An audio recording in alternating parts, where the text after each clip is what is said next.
Hello everyone, this is Jayshankar, Chemistry Faculty. First of all, I would like to congratulate for the students, those who are preparing for competitive examinations under this COVID situation. Today we have few questions to discuss in chemistry. The question number 1. 2.4 grams of pure magnesium is dropped in 100 ml of 1 molar HCl. Which of the following statement is wrong? Option A, 1.12 liters of hydrogen produced at STP, standard temperature and pressure. B, 0.01 moles of magnesium is left behind. C, HCl is the limiting reagent. D, none of this. So this question comes under the concept called stoichiometry, and topics to be recalled: limiting reagent and excess reagent. Let us have a look at the question once again. 2.4 grams of pure magnesium is dropped in 100 ml of 1 molar HCl. So first we write the reaction between magnesium and HCl.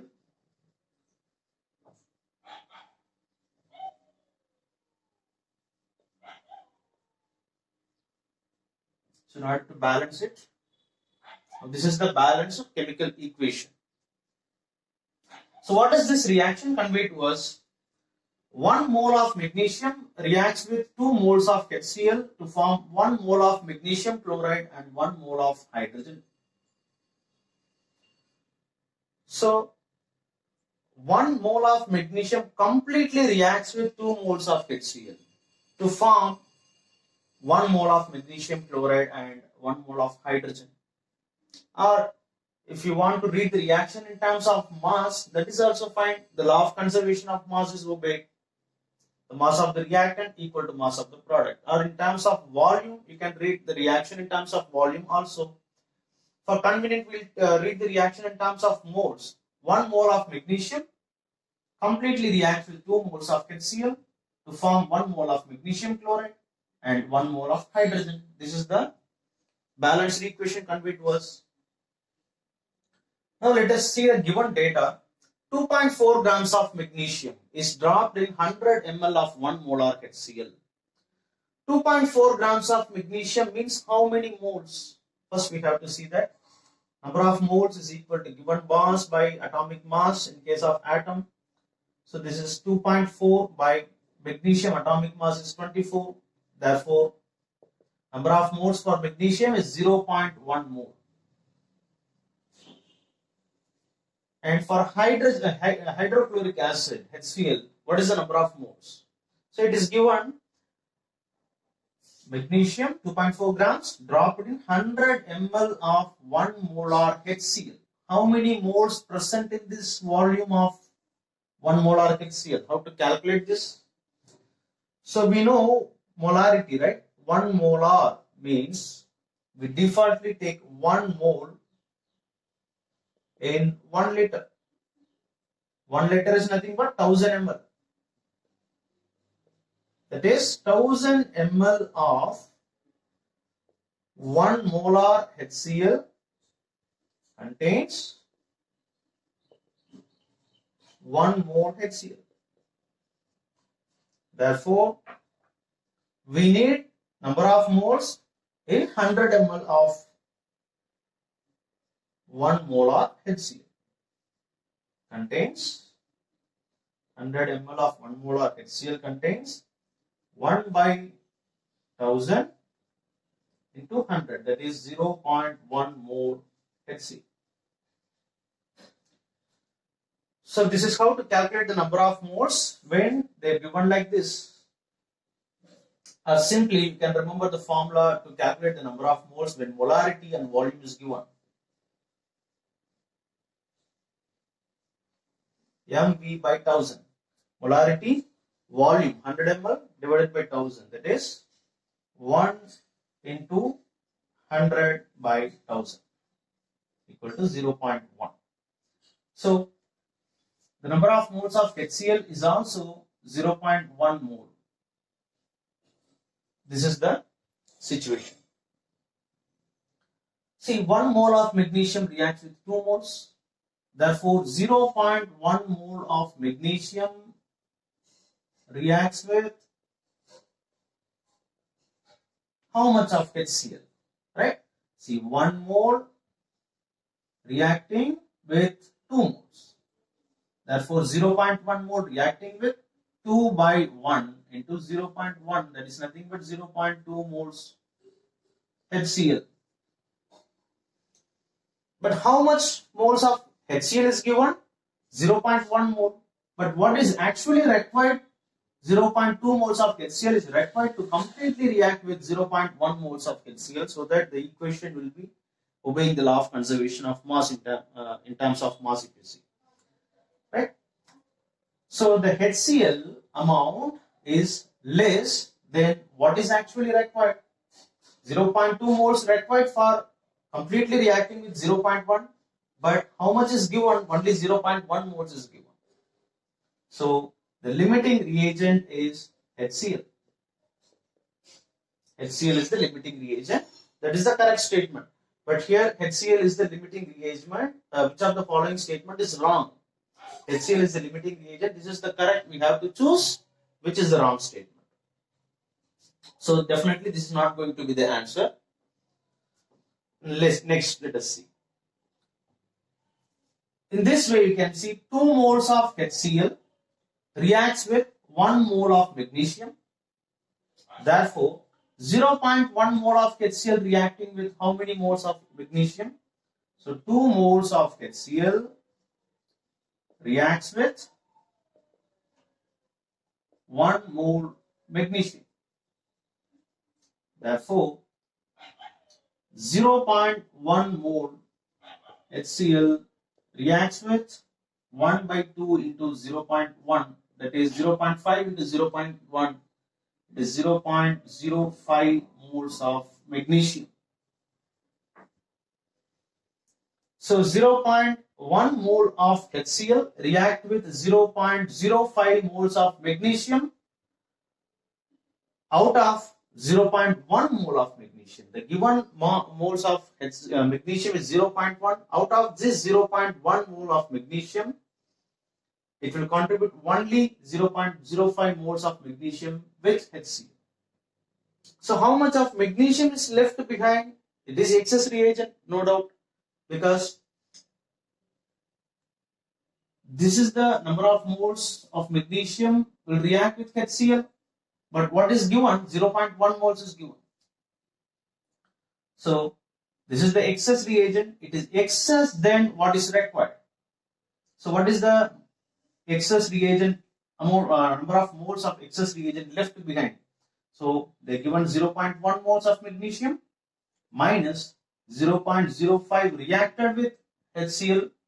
So 0.05 moles of magnesium is left behind. So the given 0.01 moles of magnesium is left behind. So what we got is 0.05 moles of magnesium is left behind. So our answer is to be, this is the wrong statement, because the correct statement is 0.05 moles of magnesium is left behind. Okay, so we have seen this is wrong answer. This is correct answer. Let us check this also. 1.12 liters of hydrogen produced at STP. So as we know what is limiting reagent, HCl is the limiting reagent, and the product, the amount of product formed depends on the limiting reagent, because this is going to limit the amount of product. Without this, the magnesium alone cannot form the product. That is why we have 0.05 moles of magnesium left behind, that is unreacted. Fine. In this statement, you can see 2 moles of HCl gives 1 mole of hydrogen. And 1 mole of hydrogen occupies 22.4 liters at STP, right? So 2 moles of HCl produces 1 mole of hydrogen, or 1 mole of hydrogen occupies 22.4 liters at STP. Liberates 22.4 liters hydrogen at STP. Therefore, what is the number of moles of HCl? 0.1 mole HCl liberates 22.4 divided by 2 into 0.1. That is 11.2 here, 11.2 into 0.1, 1.12 liters at STP. So I hope I answered this question. So please go through this.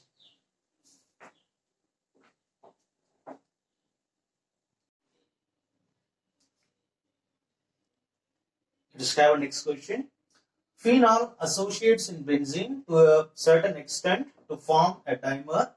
A solution containing 2 into 10 to the power minus 2 kilogram of phenol in 1 kilogram of benzene has its freezing point decreased by 0.69 Kelvin. The question, the percentage degree of association of phenol in benzene is dash. A 73.4%, B 50.1%, C 42.3%, and D 25.1%. So how to do this? First, this question comes from a topic called colligative properties. And we have 4 colligative properties in our syllabus, like relative lowering of vapor pressure, elevation of boiling point, depression of freezing point, and osmotic pressure. And this question belongs to a colligative property called depression of freezing point. Okay, so first we need to know what are colligative properties. The colligative properties are the properties which depends only on the number of particles present in the solution, number of solute particles in the solution, and independent of the nature of the solute particles. So it depends only on the number of solute particles in the solution. If the solute undergoes dissociation or association, then the number of solute particles in the solution changes. If a solute like an electrolyte NaCl, when you add 1 mole of NaCl, it gives 1 mole of Na plus ion and 1 mole of Cl minus ion. So there will be, instead of 1, there will be 1 plus 1. That is 1 mole of Na plus and 2 moles of 1 mole of Cl minus. There will be number of solute particles increased in the solution. So the colligative property also will change in such cases. As the number of solute particle increases, the colligative property also increases. Let it be a relative lowering of vapor pressure and elevation of boiling point, whatever it is. As the solute particle increases, colligative properties also increases. And main aim of the colligative properties is to determine the molar mass of the solute, the molecular weight of the solute. If the colligative property changes, the molecular weight also changes. As in the case of associated solute particles, dissociated first, as in the case of dissociated solute particle, number of solute particles in the solution increases, colligative property also increases, then the molecular weight of the solute decreases as the molecular mass and colligative property are inversely related. Also, in the case of associated solute particles, when you add a solute into the solution and into the solvent to form a solution, certain number of molecules combine to exist as a dimer, a trimer, tetramer. If 2 molecules are combined to form 1 dimer, 3 molecules are combined in solution to form trimer, etc. So what happened in this case? The solute particle decreases. The number of solute particles in the solution decreases. Therefore, the colligative property will become abnormal again. The colligative property, what happens? As the number of solute particle decreases, colligative properties also decreases. The value of colligative property, whatever it is, elevation of boiling point, depression of freezing point decreases, and the molecular weight shows increased value. That is abnormal molar masses. So this question comes from the depression of freezing point, colligative property, and the solute undergoes association here. What is solute here? The solute is phenol, solvent is benzene, and solute forms a dimer. Phenol exists as dimer in solution. That is, it will be like this. 2 phenol molecules associated to form 1 dimer of phenol.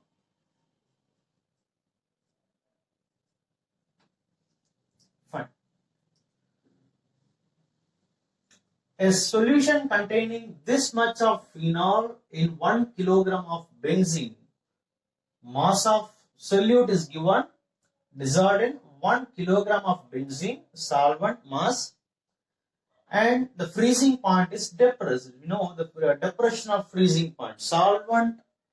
A pure solvent has higher freezing point value. If you add the solute particles into it, the freezing point is depressed. So that depression of freezing point is given when this much of phenol in 1 kilogram of benzene has its freezing point decreased by 0.69 Kelvin, not decreased to 0.69 Kelvin. The sentence differs. If it is given decreased to 0.69, which means that is freezing point of the solution. But the way what they have given, this much of phenol is added in 1 kilogram of benzene has its freezing point decreased by 0.69 Kelvin. So which means delta TF is 0.69 Kelvin. So from this data, we have to calculate the percentage degree of association of phenol. And well, we know that the phenol exists as a dimer. So our colligative property delta TF should be is equal to I into KF into M. What is this I? This is Van't Hoff factor. This is the correction factor, Van't Hoff factor, because the solute undergoes association. Or if the solute undergoes dissociation, also you have to put I. If the solute neither undergoes association nor dissociation, the value of I equal to 1. So what is I actually? Here the I is the Van't Hoff factor. This is abnormal colligative property by normal colligative property. Okay. As the solute undergoes association here, if you calculate this delta TF using these values without the Van't Hoff factor, you will be getting the colligative property is different, shown by the actual, different than the actual. So that becomes your abnormal colligative property. Fine. Therefore, in order to correct itself, we need to get the correct value of delta TF so that our molecular weight will be the exact value. So introduce the correction factor I into KF into M. Okay. So in case of dissociated solute also, we used to put I into KF into M, where I is greater than 1 for dissociated solute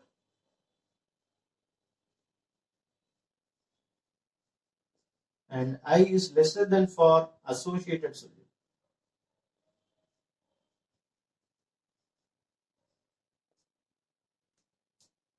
Fine. And from the value of Van't Hoff factor, we can relate with this degree of association of phenol. Let us calculate I first. So delta TF is 0.69 equal to I into KF for benzene is given in the question, that is 5.12 kilogram per mole into molality concentration. And what is molality concentration? It is the number of moles of solute by mass of solvent in kilogram. Number of moles of solute is what? Mass of solute is given. The mass of solute is 2 into 10 to the power minus 2 kilograms. So molality is number of moles by mass of solvent in kilograms.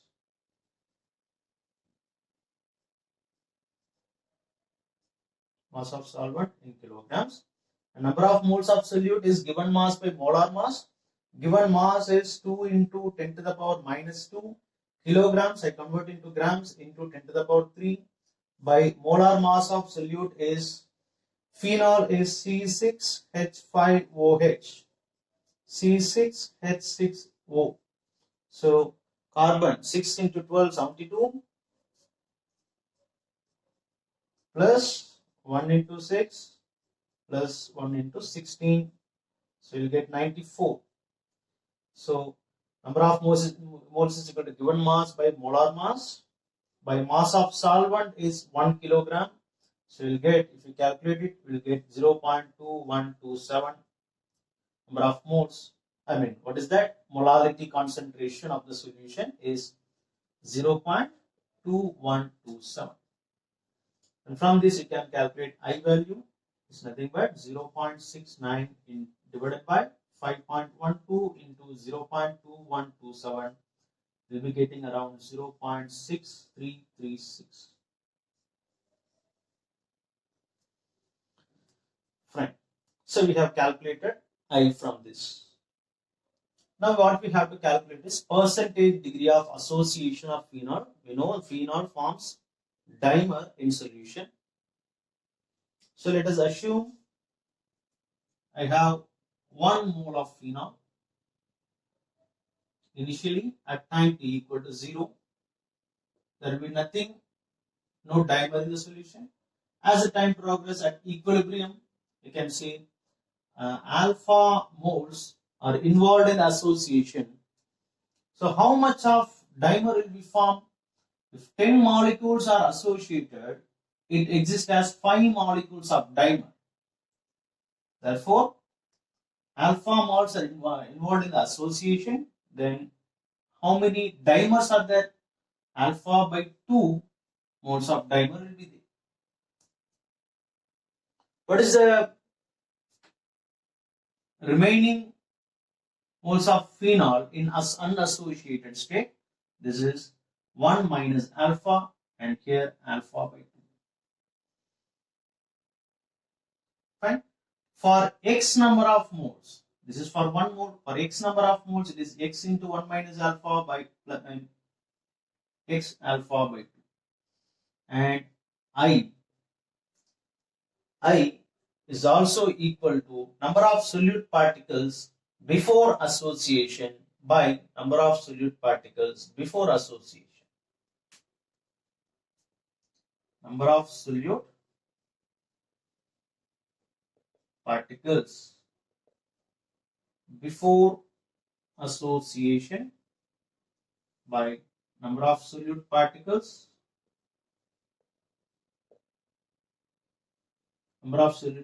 after association by number of solute particles before association. That is I equal to number of solute particles after association is x into 1 minus alpha plus x alpha by 2 by number of solute particles before association. This is x number of moles. So I is equal to, you have to calculate it. So x minus x alpha plus x alpha by 2 by x. Take xx common. 1 minus alpha plus alpha by 2 by x. Xx cancel. So I equal to 1 minus alpha plus alpha by 2. That is 1 minus alpha by 2. So what we have to calculate is alpha, right? So alpha by 2 is equal to 1 minus I. So alpha is equal to 2 into 1 minus I. That is 2 into 1 minus I is 0.6336.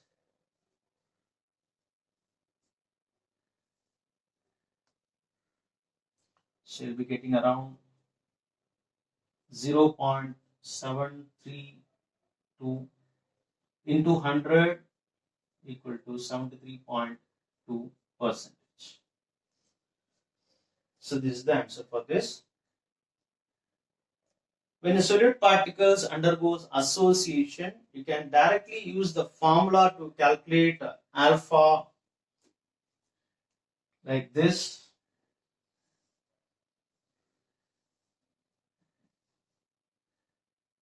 One minus I by 1 minus 1 by n. So if a solute particle undergoes dimer, you can use n equal to 2. If a solute particle undergoes trimer, you can use n equal to 3. So this comes after a simple derivation like this. So in general expression, if you derive taking n as common, n implies the extent of association. If n is equal, if it forms a dimer, n equal to 2. If if it is a trimer, n equal to 3. So that you can use it. So that's about this question. So the answer is 73.4. Thank you.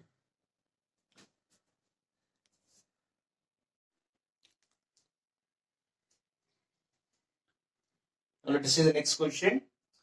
Which of the following produces propane on reaction with water? A. Calcium carbide, B. Beryllium carbide, C. Aluminium carbide, and D. Magnesium carbide. The question is about the reaction of carbides with water. So which carbide on reaction with water gives propane? That is the question. So what are carbides first? Carbides are the compounds in which the carbon is combined with elements such as metal, non-metal, semi-metals, etc. These carbides are classified into some types. The carbides are classified into ionic carbides, covalent carbides,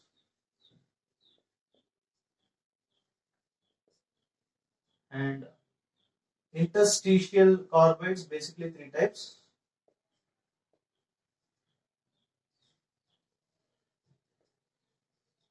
In ionic carbides, the carbon is present with more electropositive elements like alkali metals, alkaline earth metals, and sometimes the group 13 element aluminium.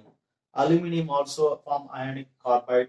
The covalent carbides, usually the carbon is present with semi-metals like non-metals like boron, and semi-metals like silicon.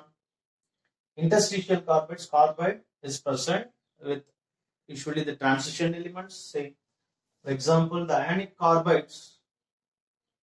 All these are ionic carbides: calcium carbide, beryllium carbide, etc. The covalent carbides,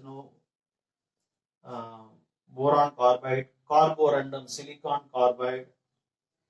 Interstitial carbides usually with the transition elements, etc. Example.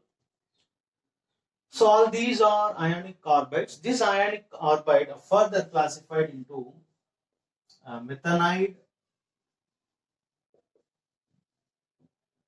ethanides or acetylides, and alkynides. Okay. Methanides means in this carbide, the carbon exists as C4 anion, C4 minus. So these carbides are considered as a derivative of methane. So such carbides on decomposition with water produces methane. Ethanides, C2 2 minus. So those carbides that contain carbon is in the form of ethanide, C2 2 minus, are considered as ethanides. So these ethanides on hydrolysis with water to form ethine, acetylene. And alkynides, C3 4 minus, that is the carbides with the carbon existing as C3 4 minus. So these are considered as the derivative of alkynes. So those carbides are in decomposition with water, they form alkynes. So first let us see all these ionic carbides comes under which category. So first, calcium carbide, it exists like this: Ca2 plus C2 2 minus. So this is ethanide type or acetylide. Therefore, this on hydrolysis with water to form acetylene. So this is well-known reaction, and this is the industrial method of preparation of acetylene also. So in order to balance it, okay. The next is beryllium carbide. Beryllium carbide is like this.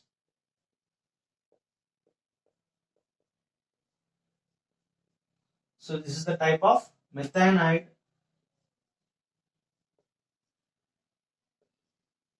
so this on hydrolysis gives methane, beryllium hydroxide and methane. Since 2.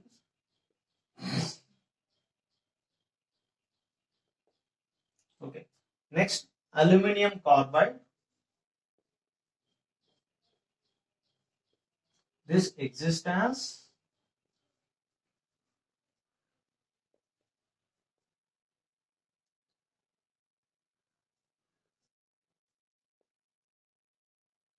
okay. So this is also the type methanide. So this on hydrolysis also gives methane. So these are derivatives of, these are considered as a derivative of methanide. So they are in decomposition to give methanide.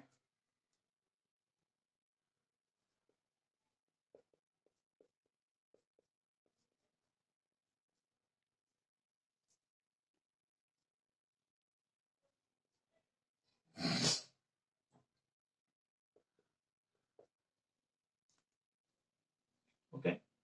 Magnesium carbide.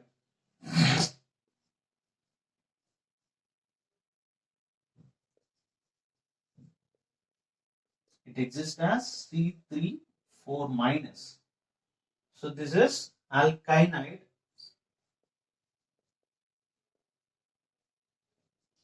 So the derivative of it is considered as a derivative of alkynide. So this on hydrolysis give alkyne.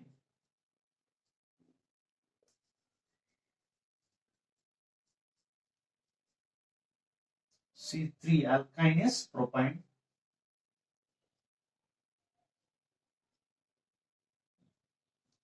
So the answer is magnesium carbide because this on hydrolysis gives propionate as it contains the carbon is in the form of C3 4 minus C3 4 minus alkyne ion. Therefore, the answer for this question magnesium carbide produces propyne on reaction with water. So thank you all. I hope answer all these questions. Thank you. Thanks a lot.